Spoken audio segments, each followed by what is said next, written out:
Alhamdulillah pada pagi hari ini untuk kesekian kalinya kita bisa bermuajah dalam rangka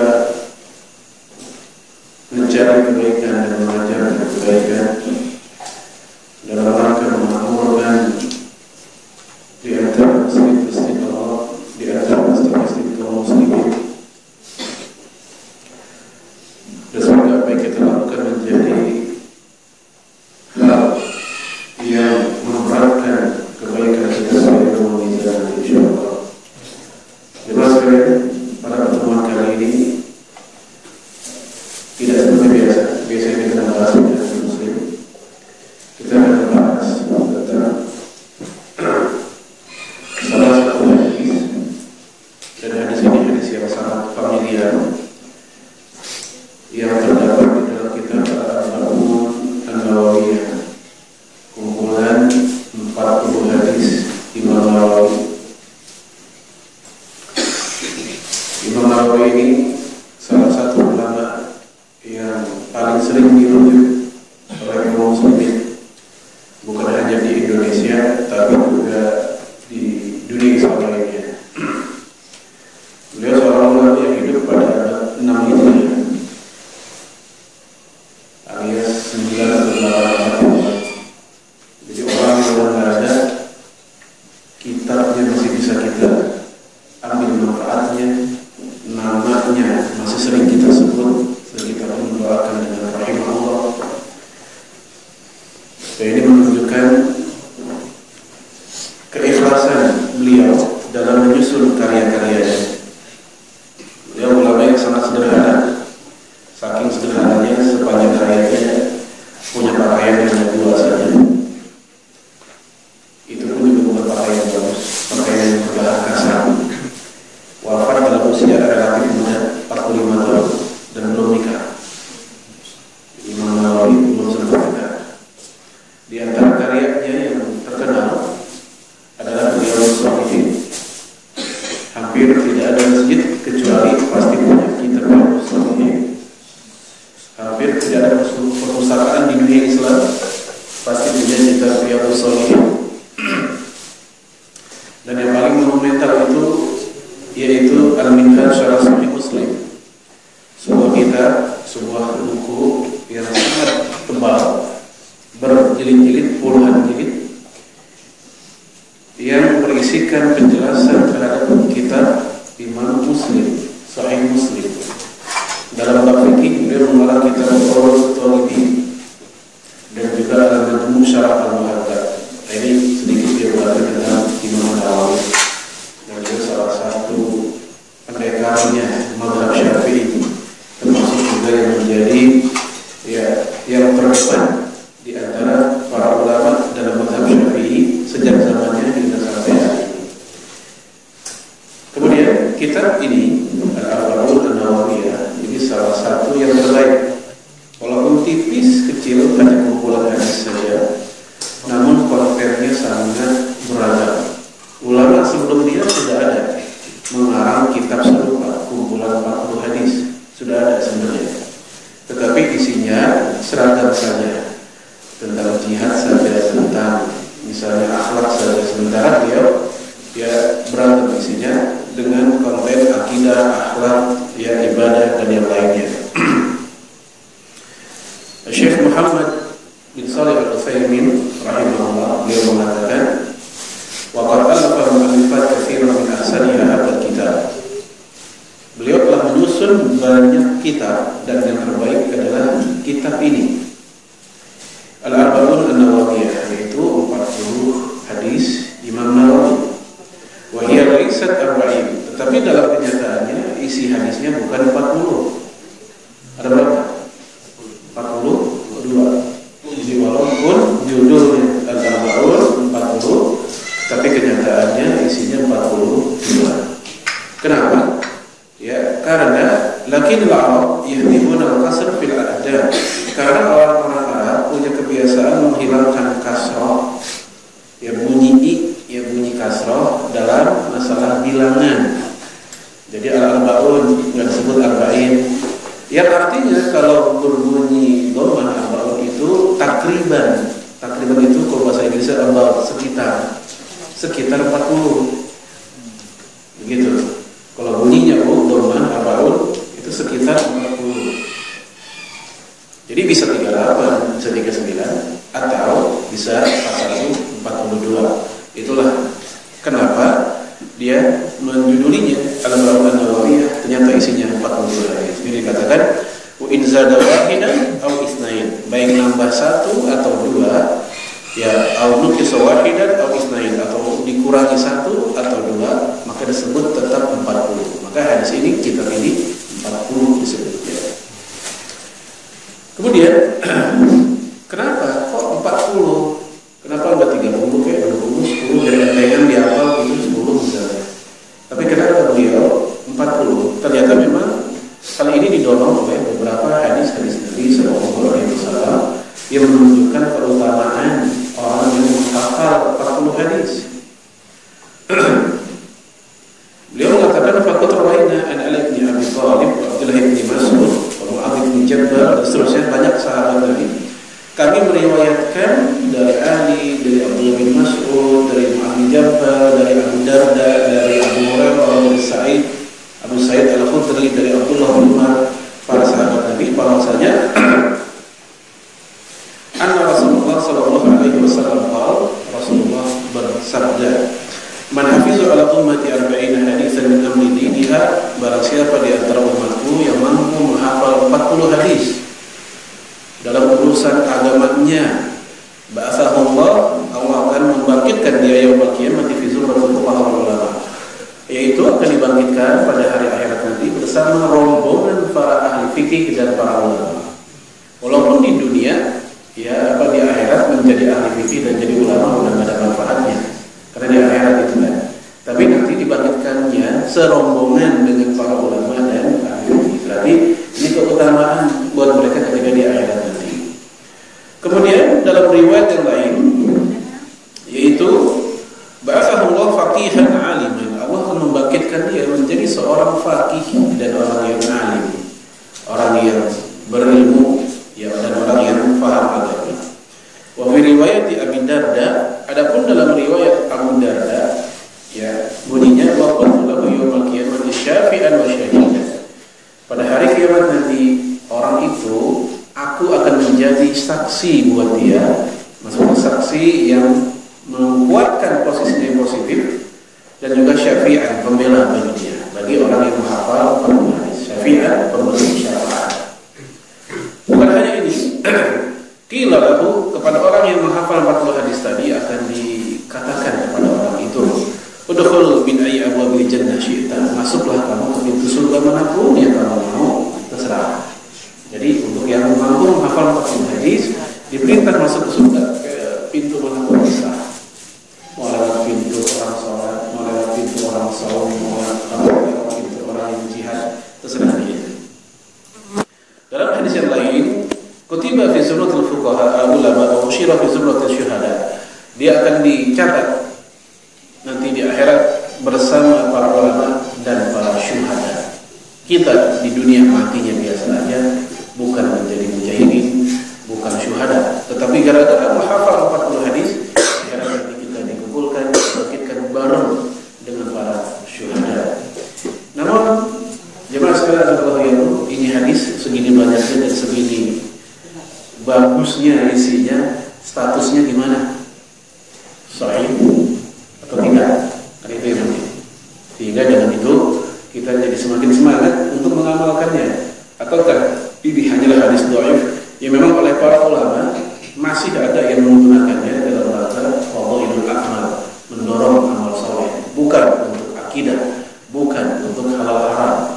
Untuk akidah dan halal haram mesti wajib kudu dari Al-Quran dan hadis-hadis yang valid, yang autentik, benar-benar dari Nabi.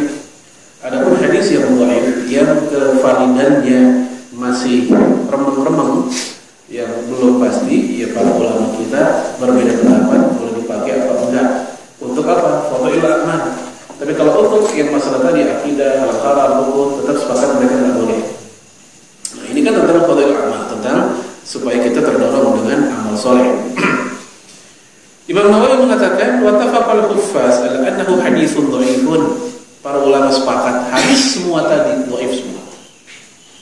Jadi yang tadi itu semuanya dhaif. Wa in katharatul, walaupun sanad jalannya banyak satu sama lain tidak saling menguatkan, semuanya dhaif. Nah pertanyaannya, kalau emang dhaif, kenapa Imam Nawawi dapat menggunakan hadis ini sebagai alasan dia terdorong membuat kitab 40 hadis arba'in ini? Karena beliau termasuk ulama yang membolehkan hadis dhaif untuk fadhailul a'mal. Beliau, Imam Suyuti, Imam Ibnu Salah, terus Imam Ahmad bin Hanbal, seorang ulama yang begitu strict sebenarnya, begitu rigid, tapi dalam masalah ini beliau masih memberikan pemaafan terhadap ya hadis-hadis dhaif untuk dipakai dengan 3 syarat. Syaratnya kedhaifannya nggak boleh sampai muttaham bil kadzib, tertuduh sebagai hadis palsu atau bohong. Seperti misalnya hadis yang berbunyi ya terong sebagian terong obat segala penyakit. Ini disebutkan oleh Syekh Mustafa As-Sibai dalam kitab beliau As-Sunnah An-Nabawiyah wa Makanatuha fi Tasyri' Islam. Ini ada hadis kayak begitu. Ini hadis palsu. Terong obat segala penyakit, ini bikin girang tukang sayur nih hadis.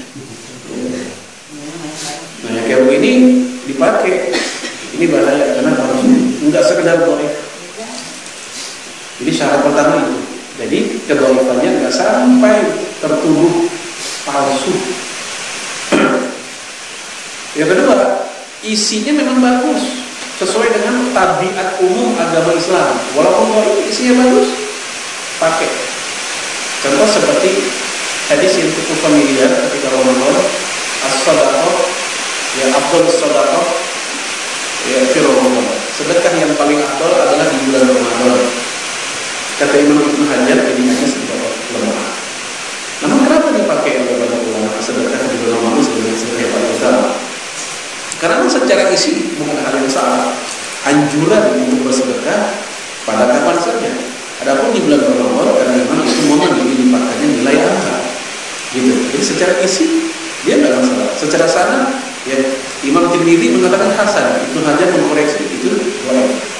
Ya ketika syaratnya adalah ketika mengamalkan nggak boleh meyakini, memastikan dari Rasulullah SAW. Kenapa? Karena pada prinsipnya ini bukan hadis dari Nabi, maka nggak boleh diyakini sebagai dari Nabi. Contoh seperti Allahumma barik lana fi Rajab wa Sya'ban wa barik lana Ramadan. Benar kan sih? Benar.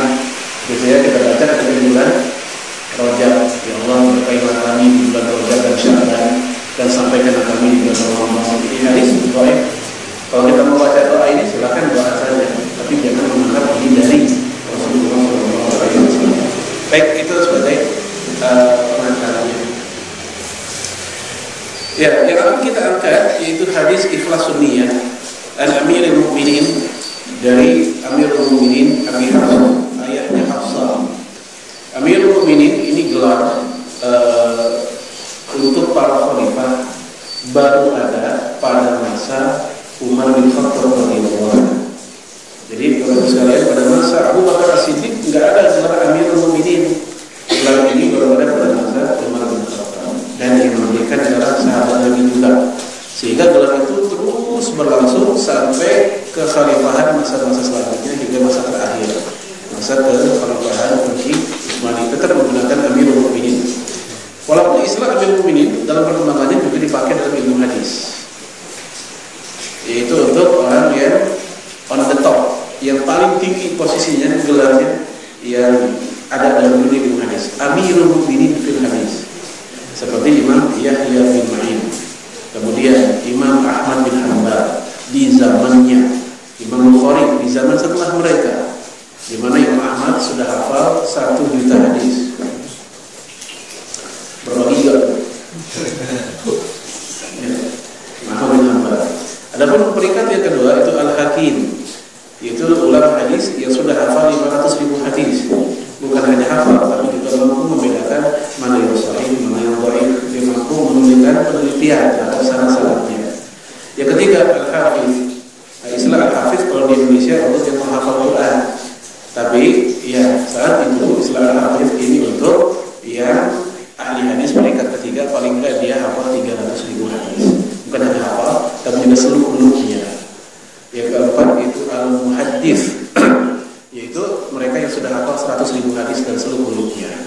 Yang kelima al-musnid, yaitu 1000 hadis, itu al-musnid. Yang keenam al-wajadah atau al-wijadah atau al-wijadah, yaitu ulama atau seseorang yang bergelut dalam ilmu hadis. Mereka hanya mengetahui hadis itu bukan dari orang, bukan dari guru yang menyampaikan ke dia ngubek-ngubek misalnya ke sebuah negara mencari hadis, tidak, tapi dari maktabah, dari perpustakaan. Ya, dan sekarang banyak kayak gitu. Hanya dari perpustakaan, bukan dari ijazah seorang guru, tapi dari perpustakaan. Apalagi jam sekarang kayak Google ada hadis. Ini al-wijadah. Kata Imam Suyuti, yang kayak begini enggak termasuk kategori ilmu. Yang kategori ilmu 1 dan 5 itu. Karena mereka mendapatkan hadisnya langsung sanadnya dari guru-gurunya, bukan dari buku, bukan dari apalagi Play Store. Ini istilah Amirul Mukminin. Kemudian Abu Hafs, ayahnya Hafsah. Umar bin Khattab punya putri bernama Hafsah, seorang istri Nabi juga, yang pernah hampir diceraikan, hampir saja. Kemudian tidak jadi diceraikan setelah masukan dari malaikat Jibril kepada Rasulullah SAW, dan beliau membela Hafsah. Kenapa?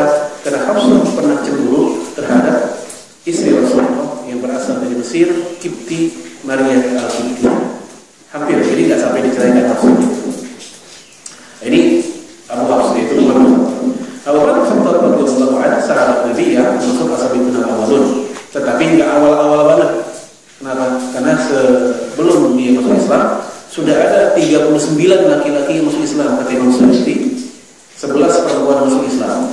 Riwayat kedua sudah ada 40 laki-laki masuk Islam dan 23 perempuan masuk Islam.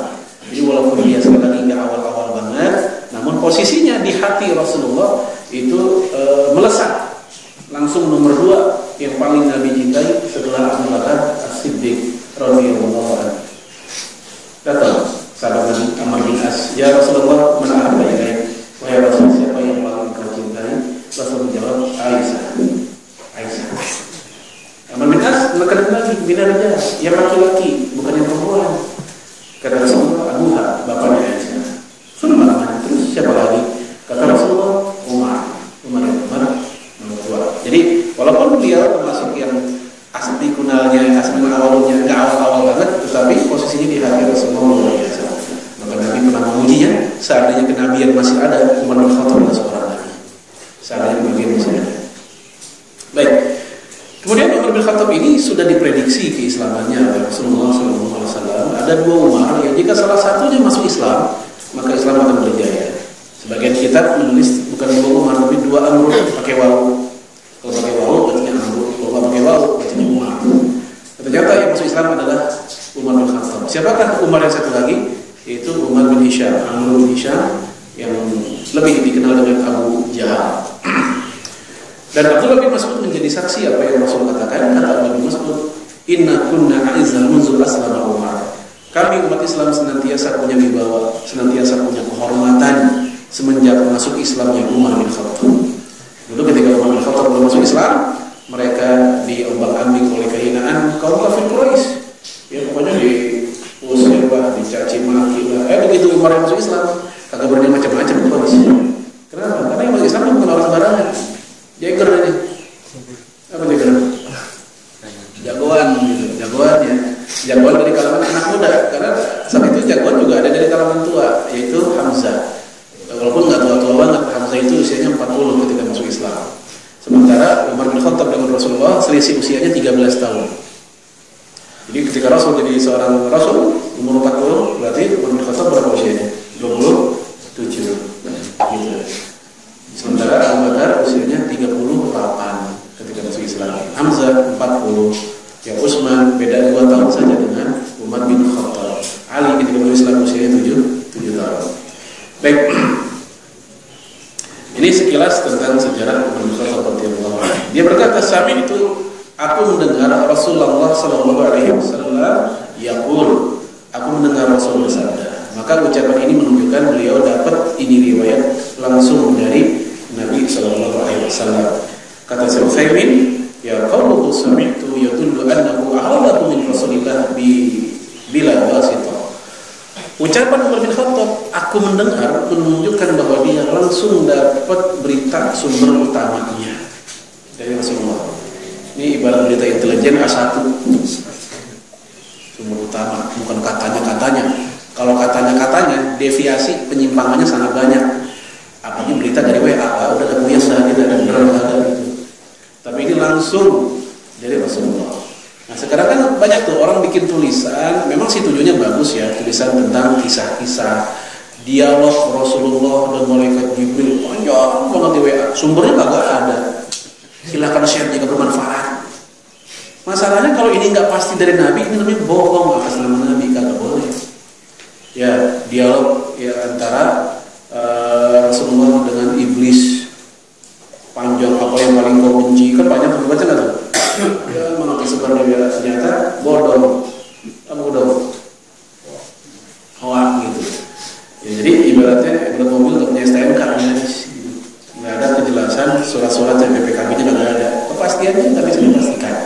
Dan Nabi mengatakan tegas, ya man kadzdzaba alayya muta'ammidan falyatabawa maq'adahu minan nar.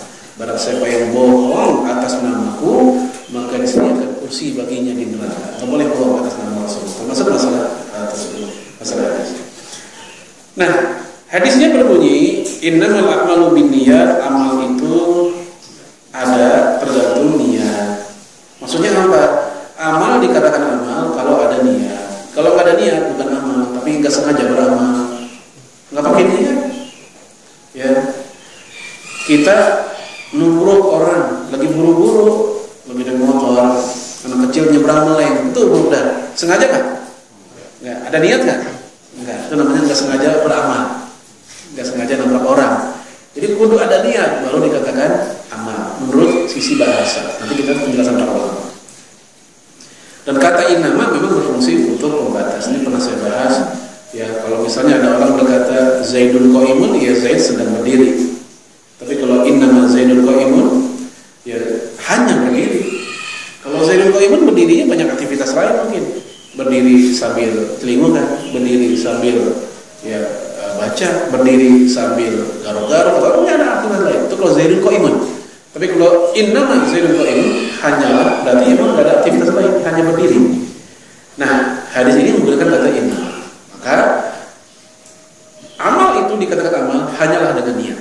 Tanpa niat bukan amal. Dan Allah tegaskan dalam Al-Quran, la tu'akhidna in nasina aw akhtana. Ya Allah, jangan salahkan kami kalau kami bikin kesalahan yang kami tidak sengaja dan kami lupa. Maka itu tanda dosa enggak jatuh kepada orang yang bikin kesalahan yang enggak sengaja dan lupa, karena dia enggak berniat untuk melakukannya. Baik. Kemudian wa innamal likulli imri'in ma nawa, dan seseorang akan dinilai sesuai dengan apa yang diniatkan, dapat poin sesuai dengan apa yang diniatkan. Masuk ke masjid supaya dapat pahala untuk baca Quran, untuk sholat, untuk belajar atau mengajar. Ya, Rasul katakan kana kal mujahid fi sabilillah, itu nilainya sama kayak mujahid. Ini hadis Hasan Imam Ahmad. Tetapi dia ke masjid bukan untuk itu. Sama, fisiknya sama-sama di masjid. Yang tadi tujuannya baik ke masjid. Ah, yang ini ke masjid juga, tapi tujuannya lain. Dia ke masjid tujuannya yang pertama meminjam duit ke DKM. Ke DKM punya banyak banget pinjam duit. Atau pengen utang sama temannya. Atau kebalikannya dia pengen nagih utang. Duniawi, targetnya target duniawi. Maka yang seperti ini, dia kata Rasulullah, kana naziri ila ma laisa lahu, itu orang seperti orang yang lagi melihatin sesuatu, tapi sesuatu yang dia lihat bukan kepunyaannya. Ini karena faktor apa? Bedanya niat. Faman kanat hijratuhu ila Allah wa rasulih fa hijratuhu ila Allah wa rasulih. Barang siapa yang hijrahnya karena Allah dan Rasulnya, maka dia akan mendapatkan nilai dari Allah dan Rasul. Maksudnya, kalau ikhlas, ya dia akan dapat hak keikhlasan itu. Kebalikannya, orang kaya tidak terlalu dunia yusibuha. Kalau hijrahnya karena faktor dunia yang dia uber-uber, atau imra'atin yang kibuha, atau karena perempuan yang dia uber juga yang pengen dia nikahi, maka hijratuhu ila ma hajara ilaihi. Maka hijrahnya akan dapat sesuai yang dia niatkan itu. Hadis ini itu ada sababul wurud, ada sebab. Gara-gara apa? Ada seorang laki-laki lagi demen dengan perempuan bernama Ummu Qais. Si Ummu Qais ini pengen hijrah ke Madinah bersama Rasulullah para sahabat. Sementara si laki-laki ini nggak mau hijrah sebenarnya, tapi gara-gara perempuan yang dia demenin itu hijrah, maka dia pun juga ikut-ikutan hijrah, kan gitu. Jadi awalnya karena itu, bukan pengen hijrah dia mah. Nah, keluarlah hadis ini. Nah, sehingga sejak itulah si laki-laki ini dinamakan dengan ya Muhajir Ummu Qais, orang yang berhijrah gara-gara Ummu Qais, itu nama laki-laki julukannya. Nah, memang kita mulai ingkari ada orang kalau dalam aktivitas ibadah atau kebaikan itu awal niatnya nggak bagus awalnya, tapi setelah dipoles gitu dibina, mungkin bisa jadi niatnya berubah. Maka saya pun tidak terlalu masalah ketika ada ABG begitu dia ikut pengajian, kadang nanya ada ceweknya nggak? Kan saya begitu ABG itu kalau pengajian. Tujuannya pengajian jadi cewek. Ada ceweknya nggak? Jangan dilarang, bedain aja dulu. Kenapa? Ya mungkin niat awalnya begitu, tetapi lama-lama setelah dia datang begitu dibahas tentang masalah keikhlasan, itu lama-lama berubah juga, lama-lama kesadaran sendiri. Ya, ya ini secara global kayak begitu hadisnya. Ini muttafaqun alaih Bukhari Muslim. Yang pertama, konten atau pelajaran dari hadis ini menunjukkan kedudukan niat dan ikhlas terhadap amal. Imam Ibnu Daqiq Al-Aid dia mengatakan qala Imam Ahmad wa Syafi'i, ya mereka dulu mengatakan yadkhulu fi haditsil a'mal binniyat thuluthul ilmi. Dalam hadis ini mencakup sepertiganya ilmu. Jadi kalau kita sudah mengkaji hadis ini, sepertiganya ilmu kita sudah dapat. Waduh, besok saya ke ta'lim lagi dah, sepertiga kan? Enggak begitu juga. Kemudian kata Imam Syafi'i, ya, wa yadkhulu fi 70 baban min al-fiqh. Hadis ini mencakup 70 bab fikih. Walaupun satu hadis ada 70 bab fikih dibahas di dalam hadis ini. Karena seluruh ibadah, ya aktivitas amal syar'iyah itu kudu pakai niat. Kalau nggak pakai niat nggak sah. Kemudian Imam Abdurrahman Al-Mahdi bin Al-Mahdi beliau mengatakan, yang bagi likulli man sanafa kitaban ayabtadi'a fihi bihadzal hadis tanbihan li talibi ala tasihih niyyah. Dianjurkan buat orang yang lagi ngarang kitab, lagi ngarang buku, skripsi, tesis, disertasi atau buku kecil lah begitu, mengawali hadis ini di dalam halaman depannya. Terserah mau di setelah cover, mau di kata pengantar atau mau di mana. Buat apa? Untuk tanbihan, memberikan peringatan kepada hatinya. Tujuannya apa dia bikin buku? Apa tujuannya memang lillahi ta'ala kah? Atau memang buat nguber-nguber royalti, ya, nguber-nguber duit dan seterusnya.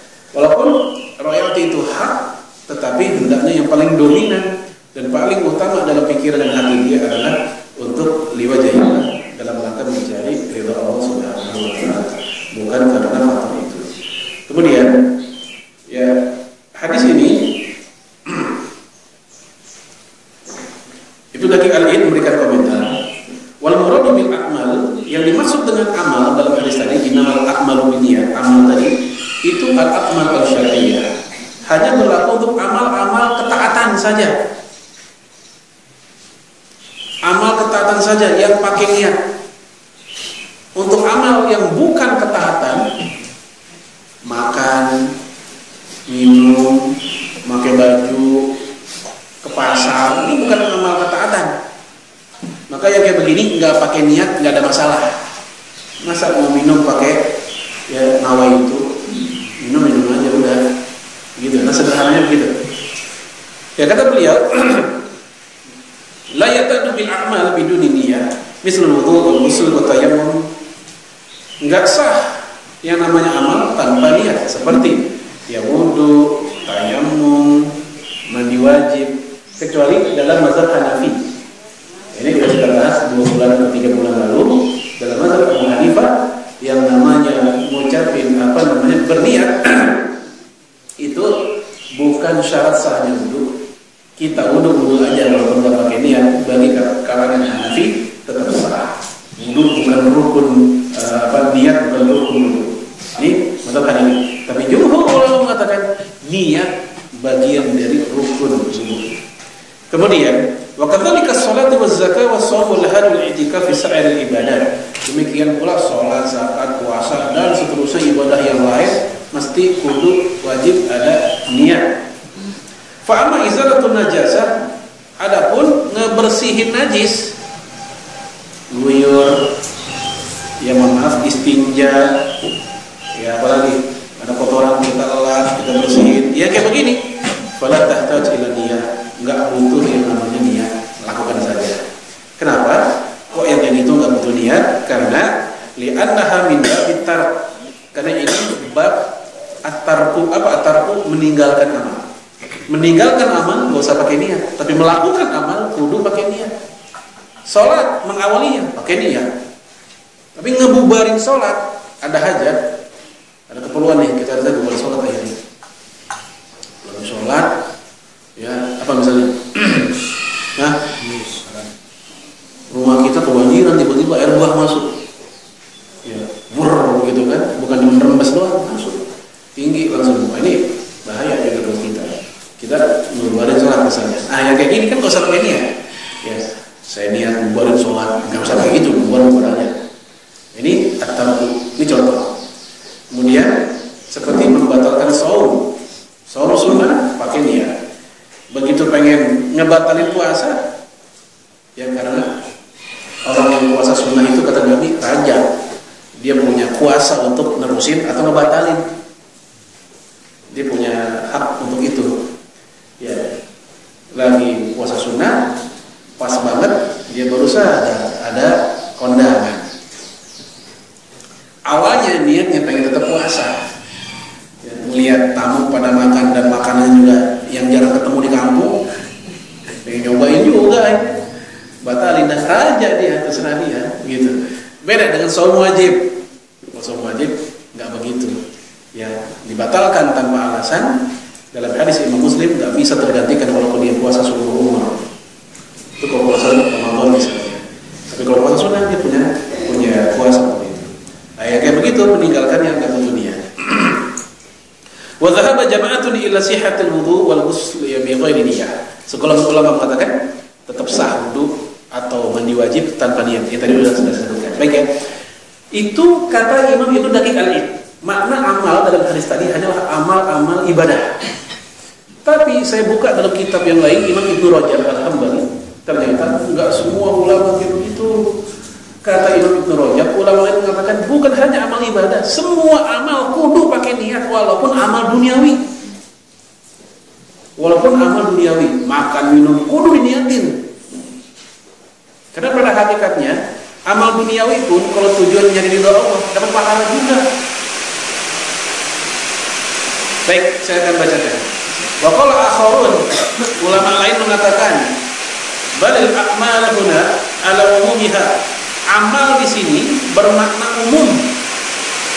Umum apa aja? La yukhassu minha syai'un. Tidak spesifik, enggak khusus ibadah doang. Wa hakahu ba'dhum 'anil jumhur, dan konon ini merupakan pendapat mayoritas ulama justru mayoritas ulama di sini pendapatnya bahwa seluruh amal baik amal ibadah atau bukan ibadah itu pentingnya. Karena kalau yuridu ini ajrul mutaqaddimin, yaitu ulama mutaqaddimin, ulama terdahulu. Siapa mereka? Imam Ibnu Jarir At-Tabari, Abu Thalib Al-Makki, Imam Ahmad bin Hanbal. Ini nama-nama ulama yang mengatakan amal non ibadah pun pakai niat. Yang makan, minum tadi, pakaian, ngurusin anak, jagain rumah, kudu pakai niat. Ini sebagai ulama bilang kayak begini. Baik, kita lanjut ke mana dulu? Ya, konten yang kedua dari hadis ini, ya niat menjadi tamyiz. Tamyiz itu pembeda yang bikin istimewa antara ibadah satu dengan ibadah lain, antara perbuatan satu dengan perbuatan lain. Yang pertama, membedakan amal ibadah dengan amal adat, perbuatan, kebiasaan. Itu gara-gara niat. Seperti misalnya tadi yang sudah kita angkat, makan minum. Itu amal adat istiadat. Karena non-muslim juga makan minum, hewan juga makan minum, kita makan minum, penjahat makan minum. Di dunia ini semua manusia melakukannya. Tetapi dia menjadi ketaatan, menjadi ibadah kalau tujuannya dia menjaga amanah kesehatan negara. Ini karena niat. Contoh lain, mohon maaf, ya ini untuk yang sudah bersuami atau beristri. Ya, Imam Nawawi mengatakan, wa fi hadzal dalil ala anna al-mubahat tasiru ta'at bi niyyati shadiqat.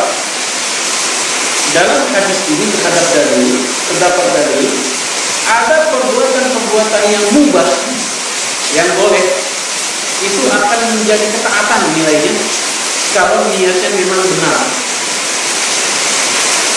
Ya, kalau jima maka hubungan suami istri yakunu ibadah idza nawa bihi qada haqq az-zawjah wa mu'asharatuha bil ma'ruf alladhi amara Allah ta'ala bihi. Maka yang namanya jima itu akan menjadi ibadah ketika tujuannya memenuhi hak nafkah kepada istri dan yang semisal. Kalau bahwa jadi suami atau tujuannya mencari anak soleh dan seterusnya yang lain-lain. Walaupun hal ini juga dilakukan oleh manusia lain, orang jahat melakukan, ya hewan melakukan, orang kafir melakukan. Jadi kenapa orang niat berbeda? Kemudian niat pun juga menjadi pembeda ibadah yang satu dengan ibadah yang lain. Masuk ke masjid, niatnya pengen tahiyat ke masjid, ya udah terhitunglah dia sebagai orang yang lagi tahiyat ke masjid, bukan sedang misalnya qobliyah. Atau di masjid niatnya qobliyah, ya jatuhnya qobliyah, bukan lagi tahiyatul masjid. Bisa nggak satu sholat dengan dua niat? Ya, khususnya ketika waktunya sempit, ya tinggal 3 menit lagi udah iqamah, pengennya dapat dua-duanya, waktu ya mungkin. Imam Suyuti memfatwakan boleh sesama ibadah sunnah diniatkan, ya dia qobliyah juga, tahiyatul masjid juga. Syekh bin Baz juga membolehkan hal ini. Tetapi kalau kita bicara apa Rasulullah SAW tidak pernah melakukan seperti itu, para sahabat tidak pernah, tapi memang para ulama ada yang membolehkan. Namun mereka tidak membolehkan ya niat ibadah sunnah untuk mengcover ibadah wajib. Saum Senin Kemis, ya saumnya Senin Kemis, sekalian mengkodok saum Ramadan yang lalu. Nah, kayak ini umumnya kalau orang mungkin tidak boleh, karena sunnah nggak bisa mengcover yang wajib. Baik, kita lihat penjelasan Nawawi. Ibnu Rajab mengatakan, tamyizul ibadat ba'dha an ba'd. Niat itu untuk membedakan ibadah satu dengan ibadah yang lain. Kata tamyiz salat zuhri min salat al-asr masalah. Seperti membedakan salat zuhur dan asar. Ya, zuhur dan asar bentuk salatnya sama, mirip. Ya, enggak buang dan dikit mengatakan mirip banget apa rakaatnya. Apalagi kalau anak hafalnya itu aja, trikul, ada yang lain bacanya itu lagi yang dia baca, ya zuhur itu yang dia baca, asar itu yang dia baca. Tapi karena faktor niat yang beda, maka nilai itu juga beda. Ini juga itu juga yang diperhatikan. Watamyiz siyam Ramadan dan siyam Ramadan, dan juga ini pembeda antara puasa Ramadan dan puasa yang lainnya. Watamyizul ibadat min al-adat, pembeda antara ibadah dan kebiasaan. Yang kata tamyizul usul min al-janabah min usul al-badan wa tanawwur. Atau juga pembeda antara mandi junub dengan mandi untuk nyegar-nyegar badan aja. Bisa jadi ada orang yang mandi sore, mandi paginya bukan begitu. Kan budaya kita kalau mandi pagi emang sama dengan hampir sama dengan mandi junub. Sama basah semuanya. Khususnya orang laki. Kalau perempuan memang agak ribet dengan rambutnya biasanya. Kalau laki basah habis semuanya. Mirip dengan mandi junub. Tapi ketika dia mandi nggak ada niat mandi junub, terhitung dia mandi biasa. Mandi untuk at-tabarruk, buat nyegerin badan aja. Ya ketika mungkin 3 pekan lalu ada kawan saya di kantor dan nanya langsung, lupa, ya udah jam 8 pagi sekarang, ada suka subuh jadi imam lagi katanya. Kenapa? Lupa, maaf mandi junub. Nah itu para ulama itu kalau kelupaan dipakai aja ada najis, ya seperti Imam Nawawi misalnya, dia mengatakan ini dimaafkan karena lupa. La tu'akhidna in nasina aw akhtana. Enggak usah ngulang. Kalau kena najis kena ya. Bukan dianya yang bernajis, pakaiannya kena najis. Tapi kalau kitanya nih dalam keadaan junub, hadas besar kitanya, lalu kita sholat karena kita lupa belum mandi, maka wajib mengulangi. Jika tidak mengulang, beda dengan yang tadi. Maka antum bukan mengulang sholat, tapi juga mandi. Ya. Dia udah mandi ternyata, saya udah mandi, cuma lupa niat. Nah, ya kayak gitu, tetap tidak dinilai mandi junub karena dia hanya mandi di bar biasa, mandi koboi aja udah. Pada niat tapi mandi jangan. Nah, nggak pakai niat, nggak bisa dihitung sebagai mandi junub. Ini pembedaan. Jadi intinya sederhana masalah niat ini, tapi ternyata nggak bisa disederhanakan. Sederhana, tapi jangan diremehkan. Baik, kemudian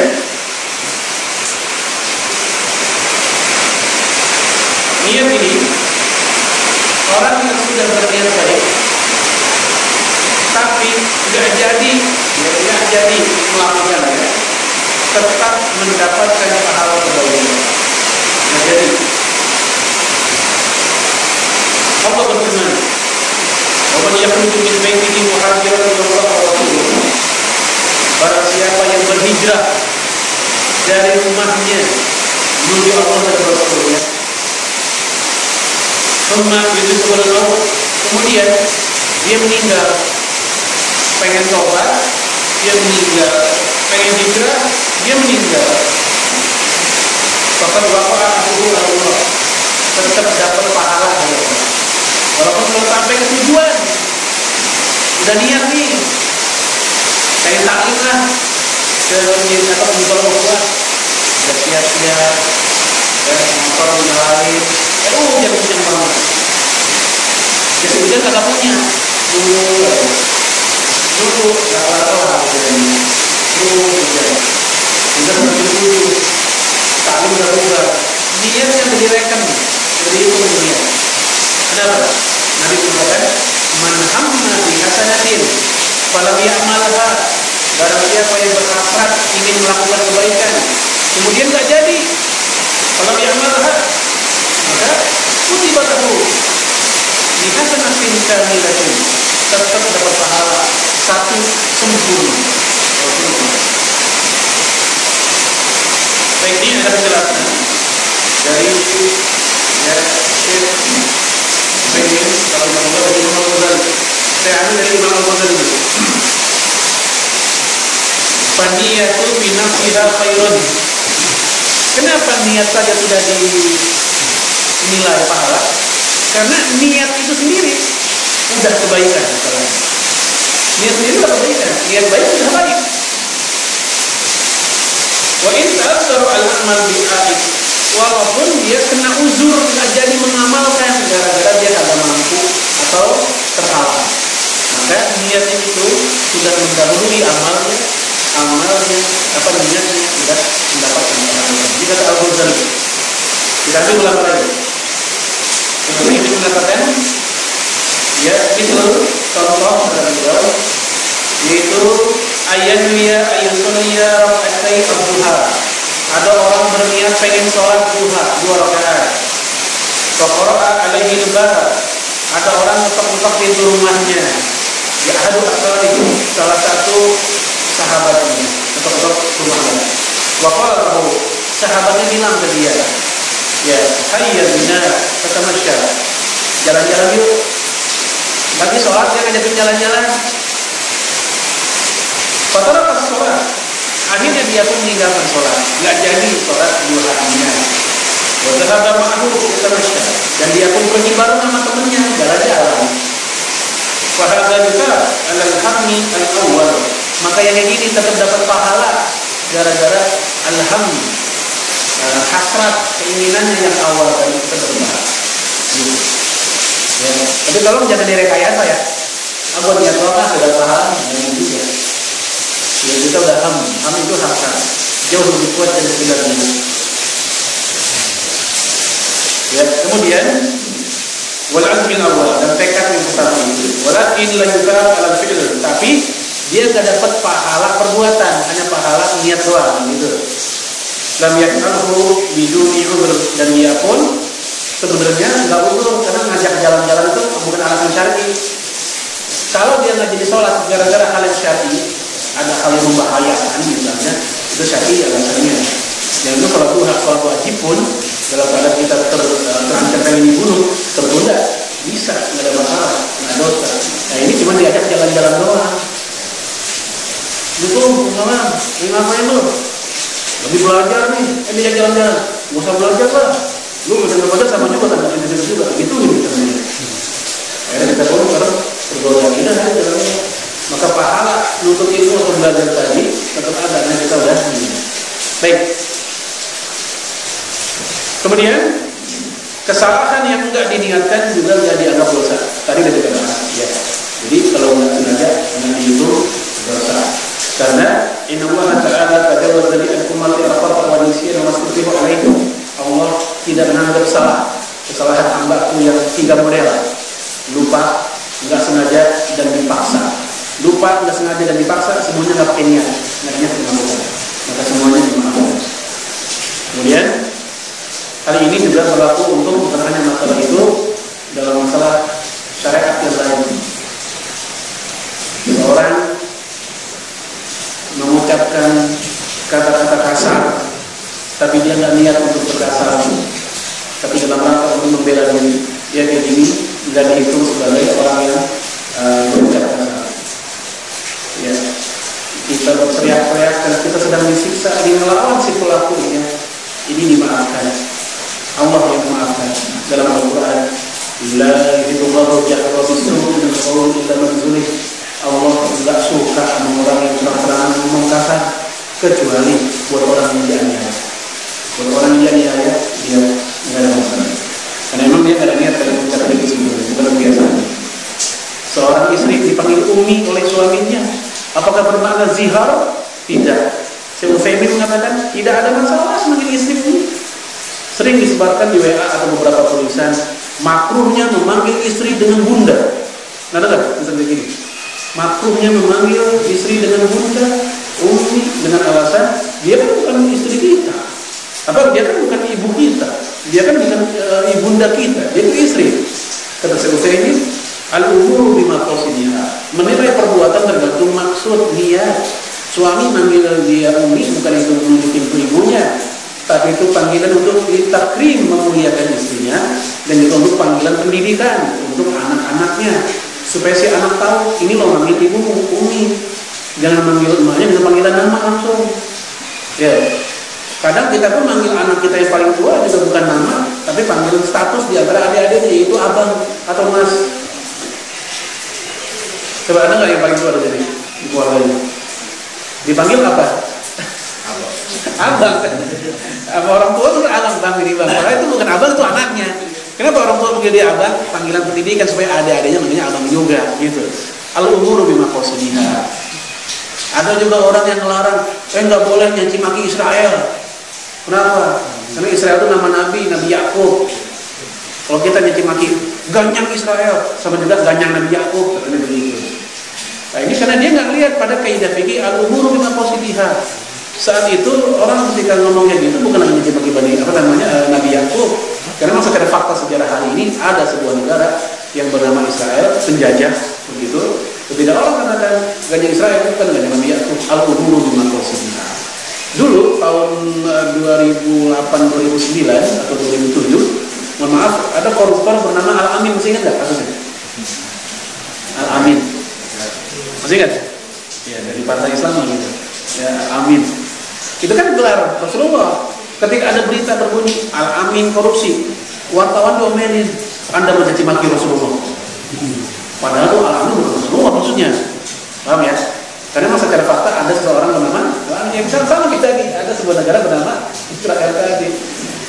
Dan ini yang bisa saya sampaikan semoga bermanfaat. Barangkali ada dialog. Assalamualaikum warahmatullahi wabarakatuh. Baik, Bapak, Ibu, Adik-adik, kalau ada yang mau bertanya masih ada waktu. cukup panjang lah untuk saat ini. Silakan.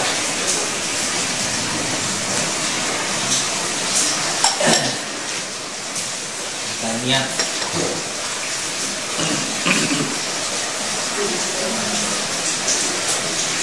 Ada?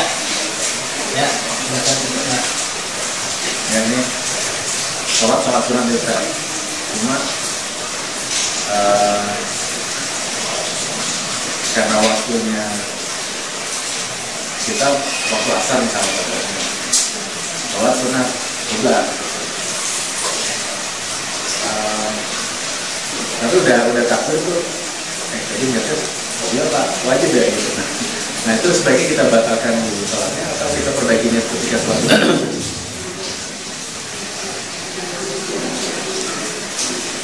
Ini berarti sedang sholat sendiri ya? Ya sendiri. Ya. Kalau sholat berjamaah mungkin begitu karena itu imam. Ya, intinya perubahan niat di tengah sholat.